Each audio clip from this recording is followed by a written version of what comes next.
오늘 제목을 한번 같이 읽겠습니다. 시작. 담대하라, 내가 세상을 이기었노라. 왜 예수님이 이 말을 하실까요? 우리 인생 가운데 두려워할 만한, 걱정할 만한 일들이 많이 있기 때문입니다. 우린 자주 좌절하고 실망하고 나 자신에게 낙담하고 주변 사람들에게 상처받고 일어나는 일들 가운데 절망하며 무엇보다 내 죄 가운데 실망하고 나 자신에게 낙담할 때가 많이 있습니다. 그때마다 예수님은 십자가 앞에 나아오라 하십니다. 그럼에도 불구하고 우리는 그 십자가 앞에 나아가기가 주저가 됩니다. 내 죄를 고백하기가 망설여집니다. 왜일까요? 우리는 우리 인생 가운데 학습된 것들이 있거든요. 내 잘못을 정직하게 부모님께 고백했는데 부모님이 그것을 안아주기보다 야단을 치셨거든요. 선생님에게 잘못해서 혼난 기억들이 있고 더 나아가서 목회자에게도 그런 질책과 야단만 받은 그런 경험들이 우리는 다 있거든요. 가장 나를 믿고 의지해주고 나와 한 몸일 것 같은 배우자에게도 나의 연약을 고백할 수 없을 때, 왜요? 바로 화살이 날아오기 때문이죠. 그래서 예수님도 꼭 그 같을 것 같은 거예요. 어찌하면 좋을까요? 오늘 우리가 읽은 이 본문은 예수님이 돌아가시기 전 몇 시간 전에 내가 이제 너희를 떠날 때가 왔다. 그런데 내가 떠나는 것이 유익하다.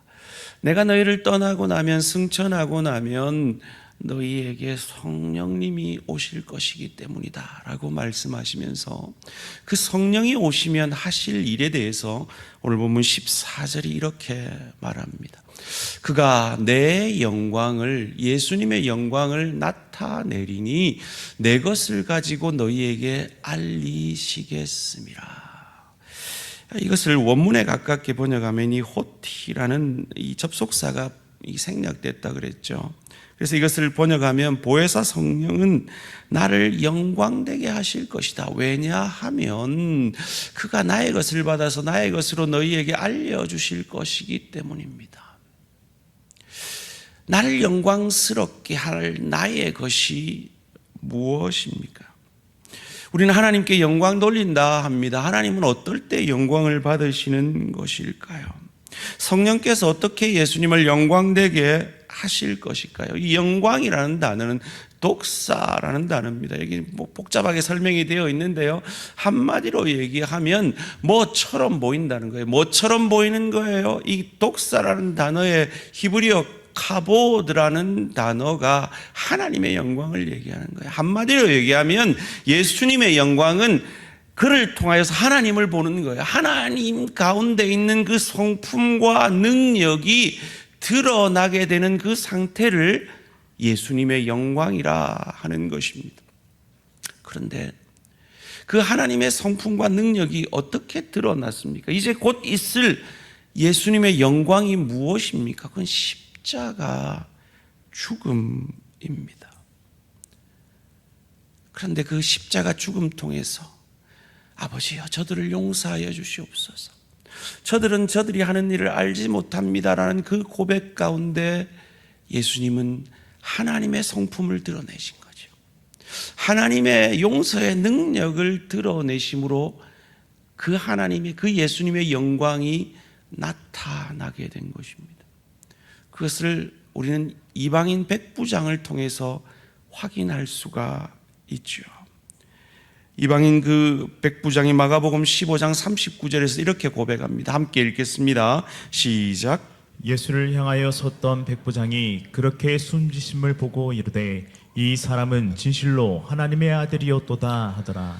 세상의 영광은 높아지는 것입니다. 왕이 되는 것입니다. 그런데 그 수많은 이적과 표적 속에서도 고백하지 않았던 이 고백을 예수님의 죽으심 앞에 이 백부장, 이방인 백부장이 저 사람은 진짜 하나님의 아들이야 라고 고백하는 겁니다. 그래서 예수님이 살아생전 말씀하셨죠. 화평케 하는 자는 복이 있나니 저가 하나님의 아들이라 일컬음을 받을 것이니라. 백부장은 본 거예요. 예수님의 전 삶을 본 거예요. 예수님의 십자가상에서 아버지여 저들을 용서하십시오. 저들이 하는 일을 알지 못합니다라고 그들의 용서를 비는 예수님을 본 거죠. 바로 옆에서 말이죠. 그리고 저주하고 욕하던 그런 십자가에 달린 죄인들과 달리 평안히 죽으심으로 하나님과 인간 사이에 화평을 이루어내시는 그 하나님의 아들인 것을 그는 믿게 되고 고백하게 된 것입니다. 마찬가지로 우리도 가정에서, 일터에서, 주의 교회에서 내가 죽어짐으로 하나님의 아들이라 일컬음을 받게 되는 화평의 사람들 되시기를 주님의 이름으로 축원합니다. 십자가 앞에서 날마다 죽어짐으로 하나님의 영광을, 그 하나님의 성품과 그 하나님의 용서의 능력을 보여내므로 화평케 함으로 저 사람은 하나님의 아들이구나, 하나님의 딸이구나, 그 고백을 세상으로부터 받아낼 수 있는 저와 우리 모든 성도님들 되시기를 주님의 이름으로 축원합니다. 아멘 하시는데 솔직하게 얘기하면 저와 여러분은 그렇게 못 살잖아요. 우리는 죽기 싫잖아요. 우리는 이기고 싶잖아요. 우리는 가정에서 내가 왕 되고 싶고 일터에서 주의 교회에서 내 뜻대로 하고 싶은 것이 우리 모습이잖아요. 그래서 예수님이 나를 위해 죽어주신 거예요. 그래서 예수님이 나 대신 죽으시고 그 죽음을, 죄를 이기고 부활해 주신 거예요. 그래서 예수님이 지금 떠나는 것이 너희에게 유익하다. 왜? 성령을 너희에게 보내니 그 성령이 너희 가운데 너희를 죽어지게 함으로 너희도 나처럼 화평케 하는 자, 하나님의 아들이라 칭함을 받게 될 것이다 라고 그 하나님의 영광을 말씀하시는 겁니다. 우리는 예수님의 죽음을 너무 당연하게 생각합니다. 아닙니다. 우리가 죽기 싫은 것처럼 예수님도 죽기 싫으셨습니다. 겟세마네 기도가 증명하잖아요. 예수님이 뭐라고 처음 기도하셨습니까? 이 잔을 내게서 지나가게 하십시오. 좋게 말해서 그렇지요. 하나님, 나 이 십자가 싫어요. 이렇게 말하신 거예요. 나 이 십자가 지기 싫어요. 죽기 싫어요. 살고 싶어요. 라고 말씀하신 거예요. 마치 우리가 가정에서, 일터에서, 주의 교회에서 내 성질 죽기 싫듯이, 내가 지기 싫듯이, 내 자존심 죽이기 싫듯이, 내 손해보기 싫듯이 말이죠. 그런데 그는 어찌 죽어지셨습니까? 그의 깊은 겟세마네 기도 가운데 그의 기도가 바뀌기 시작하죠. 두 번째로 나아가 기도할 때 내가 이 잔을 마시지 않고는 이 잔이 지나갈 수 없으면 내 뜻대로 마시고 아버지 뜻대로 되기를 원합니다. 이 기도에 성공하셨기 때문에 그는 하나님의 아들로서 인정을 받게 되신 거죠. 그런데 베드로는 이 기도에 실패했기 때문에, 작기 때문에 그는 용감하게 대제사장의 집 바깥들에서 안뜰까지 1시간 동안도 그 자리를 지켜내었지만 그는 예수님을 모른다 저주하고 원망하는 자리에 서게 되었던 것입니다. 세상은 기적을 바랍니다. 그 기적으로 인해서, 그 표적으로 인해서 예수님을 왕 삼으려고 했죠. 그런데 예수님이 행하신 그 기적은 기적 자체가 목적이 아닌 것을 그 기적을 기적이라 아니하고 표적 사인이라 그랬거든요. 그 사인이 궁극적으로 가리키고 있는 것은 바로 이 십자가 죽음 가운데 보여낼 하나님의 영광, 그 하나님의 용서의 성품과 용서의 능력이었다 말이죠. 그런 의미에서 우리에게 기적이 무엇입니까? 그 예수님의 그 기적, 완전한 인간으로서 그 죽음이 두려운 완전한 인간으로서 담대히 죽음 앞에 설 수 있게 되었던 그 기적, 그 죽음 앞에서도 평안할 수 있었던 그 기적이 세상이 줄 수도 알 수도 없는 참 기적이었던 겁니다. 그는 종려주일에 왕대라고 살으라고 네가 이기라고 하는 그 유혹을 이기고 자신이 죽어지는 성만찬으로 나타나심이 기적 중에 기적인 겁니다.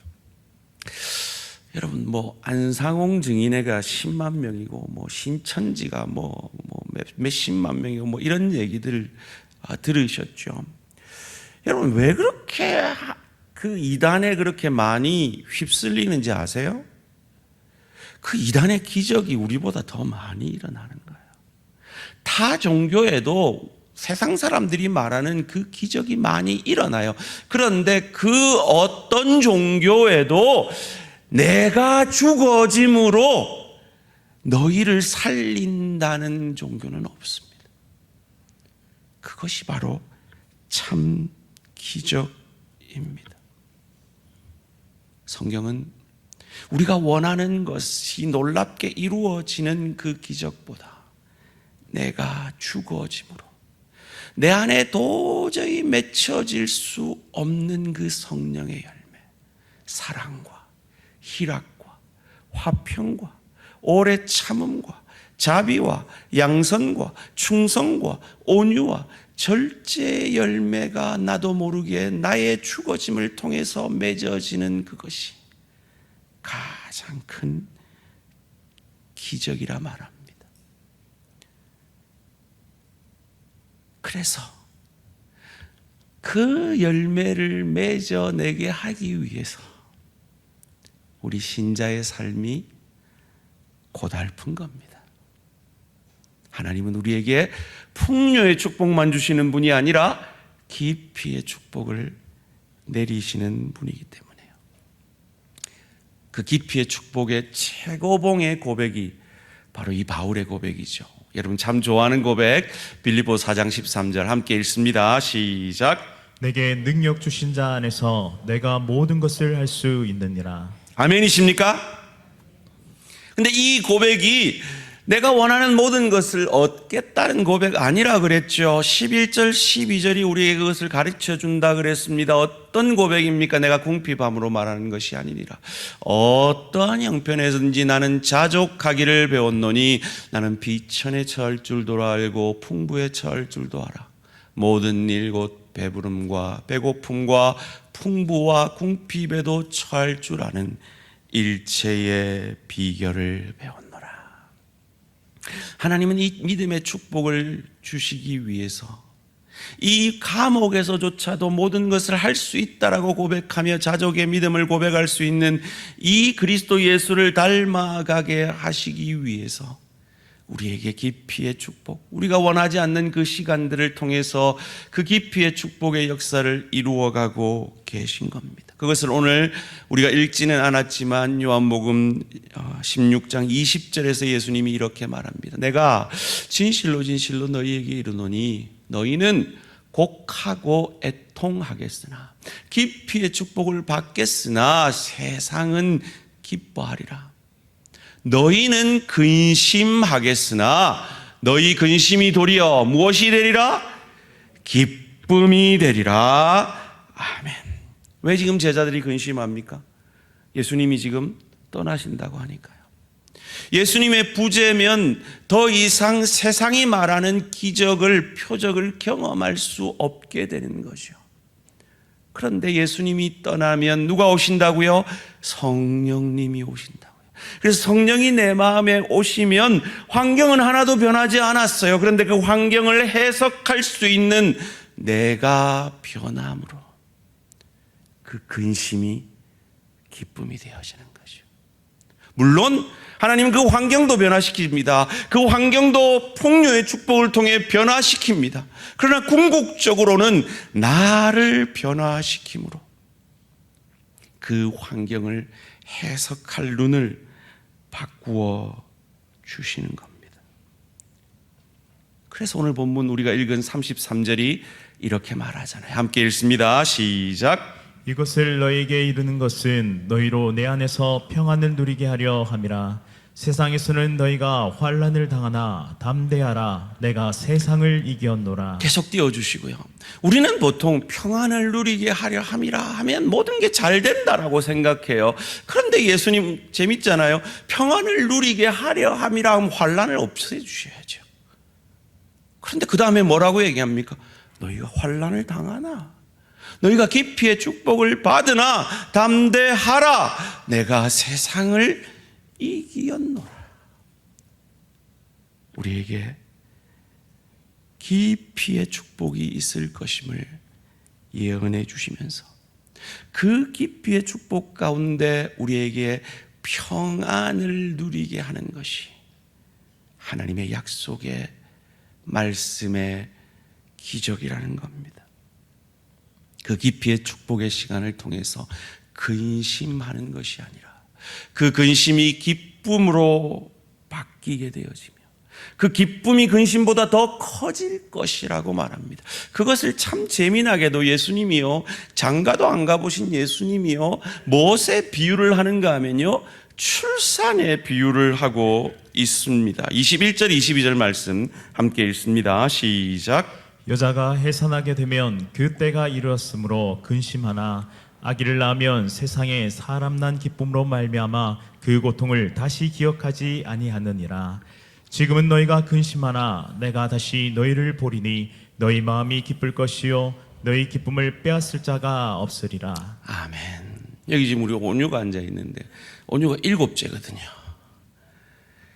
이 말씀의 역사 아니면 제가 이 땅에 지금 저렇게 멋진 모습으로 있을 수가 없는 거죠. 저도 경험했어요. 저희 주위가 첫째가요 30시간을 상고를 했어요. 그때 제가 옆에서요 뭡니까 그 라마즈 호흡법 이거 같이 따라 한다고 배가 땡겨가지고요 같이 하니까 힘들더라고요. 그래서 대충 후후 하하 하니까 옆에서 대충 한다고 또 짜증내고 야단 맞고 막 이랬던 기억이 생생합니다. 여러분 30시간을 상고했어요. 그런데요 그 아기를 보니까 둘째를 생각하는 게 여인입니다. 그래서 둘째 낳고 셋째 낳은 거예요. 그와 같이 지금 우리가 기피의 축복 보낼 때 힘들지만 우리가 그 기피의 축복을 천국을 누리고 즐길 수 있는 실력과 인격의 하늘 상급으로 확인되는 그 순간 근심이 변하여 그것과 비교할 수 없는 기쁨으로 바뀐다는 겁니다. 그리고 그 기피의 축복을 통하여서 내가 바뀜을 통하여서 환경을 재해석하게 되면 이 땅에서도 근심이 변하여 기쁨이 되어진다라는 것입니다. 저에게 셋째가 계획 없이 가지게 됐거든요. 그 축복이 우리 대항의 젊은이들에게 있어지기를 주님의 이름으로 축원합니다. 제가 그때 웨스트민스터에 박사하러 갔다가 애가 생겨서 그 박사를 포기했거든요. 근데 저 박사하고 절대 안 바꿔요. 우리 형신이 박사하고 안 바꿔요. 나 보면 그 기쁨을 알거든요. 이처럼 마치 우리가 지금도 텔레비에서 늘 방영되는 2002년 월드컵 스페인과의 경기를 마음 편안하게 보듯이 그 스페인과 경기 보면서 하고 어쩌노 이길거나 질거나 이래 생각 안 한단 말이에요. 왜요? 우리 이기는 거 뻔히 알고 있으니까. 그 결과 뻔히 알고 있으니까. 마찬가지로 우리가 믿음의 눈을 열면 그 근심이 기쁨이 될 게 뻔히 보이니까 주님이 약속하신 그 평강 가운데 그 깊이의 축복의 시간들을 누리게 된다라는 것입니다. 그것이 기도의 궁극적인 역사임을 빌립보서 4장 6절 7절이 우리에게 이렇게 가르쳐 주잖아요. 아무것도 염려하지 말고 다만 모든 일에 기도와 간구로 너희 구할 것을 감사함으로 하나님께 아뢰라. 그리하면 모든 지각에 뛰어난 하나님의 평강이 그리스도 예수 안에서 너희 마음과 생각을 평강으로 지키시리라. 이 축복이 우리 모든 대한가족들의 것이 되기를 주님의 이름으로 축원합니다. 여러분, 그러려면요 예수님이 이어지는 16장 말씀을 통해서 기도를 잘해야 된다고 말합니다. 23절 24절 말씀입니다. 그날에는 너희가 아무것도 내게 묻지 아니하리라. 여기서 묻지 아니하리란 말은 원어를 보면 24절에 나오는 구하지 아니하리라는 말과 똑같아요. 묻지 아니하리라. 내가 진실로 너희에게 이르노니 너희가 무엇이든지 아버지께 구하는 것을 내 이름으로 주시리라. 지금까지 너희가 내 이름으로 아무것도 구하지 아니하였으나 구하라. 그리하면 받으리니 너희 기쁨이 충만하리라. 23절에 보면요 뭐라고 되어 있습니까? 너희가 구하지 않았다 그랬어요. 그런데 24절에는 구하라 그래요. 차이가 뭡니까? 믿는 자가 진짜 구해야 될 것과 그렇지 않은 것이 있다는 거예요. 그 차이가 뭐예요? 내 이름으로예요. 여러분, 지난번에도 제가 말씀드렸죠. 여기 탑마트에 우리 딸 주희가 가가지고 아저씨 우리 아버지 저 대한교회 담임 목사인데요 우리 아버지 이름으로 좀 달아주고요 참이슬 2병만 주세요. 이럴 수 있다고요? 없다고요? 없다고요. 내 이름에 합당하게 구하라는 거죠. 그게 뭡니까? 주님 나를 죽여주십시오. 주님 나를 부인케 해주십시오. 그래서 예수님이 십자가에서 하나님의 그 성품과 용서의 능력을 보여내므로 하나님께 영광이 되어진 것처럼 나도 내가 날마다 죽어지고 나를 부인함으로 내 가정 가운데 하나님의 영광이 나타나고 내 일터 가운데 하나님의 영광이 나타나고 주의 교회 가운데 하나님의 영광이 나타나게 하시옵소서. 그 기도가 내 이름으로 구하는 기도라는 것입니다. 물론 하나님께 얼마든지 풍요의 축복을 위해 우리는 기도할 수 있습니다. 그러나 궁극적으로 하나님은 그 모든 기도를 통하여 저와 여러분을 이 하루살이 같은 인생을 마친 이후에 누리게 될 저 좋은 천국을 누리고 즐길 수 있는 그 나라의 주인인 그리스도 예수를 닮아가는 그리스도의 인격과 실력을 우리에게 이 땅에서 연습하며 훈련함으로 하늘 상급 받게 하시는 겁니다. 그런데 많은 사람이 하나님을 지니처럼 생각합니다. 지니가 누군지 모르세요? 알라딘의 요술 램프요. 비비기만 하면 나와서 3가지 소원 들어주는 요술 램프요. 그래서 지니처럼 생각해서 하나님 앞에 기도했어요. 그런데 여러분, 우리 기도 가운데 응답받지 못한 얼마나 많은 기도가 있습니까? 그래서 어느 날부터 기도를 안 하기 시작합니다. 하나님 앞에 원망하기 시작합니다. 여러분, 지니가 왜 3가지 소원을 무조건 들어줬는지 아세요? 이거 아셔야 돼요. 지니는요 알라딘하고 아무 관계가 없어요. 그러니까 지니는 알라딘이 구하는 뭐라도 들어주면 끝이에요. 그런데 우리가 믿는 하나님은 우리와 관계가 있어요. 그분은 우리 아버지예요. 그래서 그분은 우리에게 정말 무엇이 좋은지를 알고 계세요.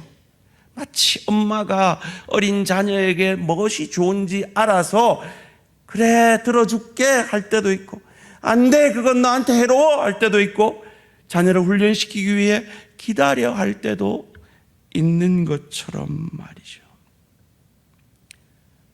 세베대의 2 아들의 그 어미가 예수님께 청탁을 하죠.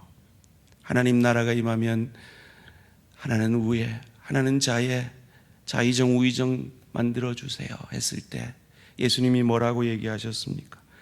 너희 구하는 것을 알지 못하는구나. 그는 오른쪽 십자가 왼쪽 십자가를 구한 건데 모르고 구하는구나. 여러분, 우리가 기도할 때 모르고 구하는 게 얼마나 많겠습니까? 몇십 년 전만 해도 우리 뭐라고 기도했습니까? 하나님, 우리 집에 아들 하나만 주세요. 저희 집도 저희 어머니는 완벽했어요. 딸, 아들, 그 시대에 딸, 아들이면 완벽했거든요. 근데 우리 할매가 아들 하나면 외롭다고요.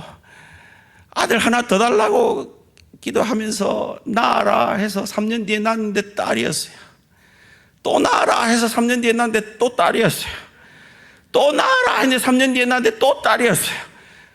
그래서 이 위에, 저희 위에 딸 셋은 저 때문에 태어났어요. 근데 저는 어머니 살아생전에 효도도 못했는데 둘째 딸이 우리 누나가 어머니 끝까지 함께 했어요. 요즘 우리 알잖아요. 아들 셋은 목메달, 딸 셋은 금메달, 그죠? 알잖아요. 우리가 모르고 기도하는 게 얼마나 많은지 몰라요. 그거 다 들으셨으면 우리 망했어요. 조지 밀러의 고백처럼 말이죠. 사람들은 착각합니다. 온 우주의 하나님이 나만의 하나님인 것으로 착각합니다. 그래서 아들 아니면 지우고 아들 아니면 지우고 그래가지고 대한민국 학교에 딸이 모자라고 여학생이 모자라서 남자애들은 남자끼리 짝하는 그런 세상이 되었었잖아요. 하나님은 나만의 하나님이 아닙니다. 온 우주의 하나님입니다. 저는 어릴 때요, 이때 제일 고민이었어요. 실업 축구를 저는 즐겨봤는데요, 할렐루야 팀하고 임마누엘 팀이 결승전에서 붙었어요. 하나님 누구 편을 들어야 되는 거예요? 이 고민은 링컨에게서 해결되죠. 링컨이 기도실에서 나오니까 그의 부관이 물었대잖아요. 북군인 당신의 기도를 하나님이 들어주실까요? 남군의 저 장군이 기도하는 기도를 하나님이 들어주실까요? 그때 링컨이 남긴 유명한 말, 나는 하나님이 내 편이 되게 해달라고 기도하지 않는다. 내가 하나님 편이 되게 해달라고 기도한다. 그러려면 어떻게 해야 된다고요? 예수님처럼 죽어져야 한다고요. 자기를 부인해야 한다고요. 그 시간들을 참고 견뎌야 한다고요. 그러면 천국에서 우리는 금생과 내생의 축복, 그 경건이 예수를 닮아가는 죽어짐으로 화평을 이루는 그 예수를 닮아감이 금생과 내생의 약속이 있음을 확인하게 될 것입니다. 제가 제일 좋아하는 구절, 디모데전서 4장 8절 함께 읽습니다. 시작. 육체의 연단은 약간의 유익이 있으나 경건은 범사에 유익하니 금생과 내생의 약속이 있느니라. 여러분, 온천천에서 열심히 걸으시죠? 육체의 연단은 약간의 유익이 있다 그래요. 9988-234 하시기를 주님의 이름으로 축원합니다. 그런데 경건은, 예수 닮아감은 내가 죽어짐으로 평화의 사람이 되어지는 하나님의 아들로 인정됨은 범사에 유익하니 금생에도 유익하지만 내생에 저 좋은 천국을 누리고 즐길 수 있는 실력과 인격의 하늘 상급을 받게 된다는 겁니다. 사랑하는 성도님들, 지난 한 주간도 넘어지셨죠? 쓰러지셨죠? 나 자신에게 실망하셨죠? 그런데 왜 예수 십자가 앞에 나아가지 못했습니까? 예수 십자가 앞에 나아가면 아이고 이 못난 김 목사야, 니 또 못 죽었지 이러실 것 같아서 못 나아갔잖아요. 그런데 예수 앞에 나아가면 예수님이 그렇게 안 하신단 말이에요. 잘 왔다 내 아들아 내 딸아. 그래서 내가 너 보고 십자가 지라고 안 하고 내가 너 대신 져 줬잖아. 다시 일어나라. 사랑의 음성으로 말씀해 주신다고요. 오늘 제목이 뭐였죠? 담대하라. 내가 세상을 이겼노라. 거기 하나 더 해야 돼요. 담대하라. 담대히 십자가 앞에 나아오라. 너 죽어도 괜찮아. 너 자기를 부인해도 손해보지 않아. 왜냐하면 내가 너를 위하여 이미 세상을 이겼기 때문에. 이것 믿으시고 이 한 주간도 가정에서, 일터에서, 주의교회에서 죽어짐으로 성령 충만하심으로 평강을 전하는, 세상을 이기는 저와 우리 모든 성도님들 되시기를 주님의 이름으로 축원합니다.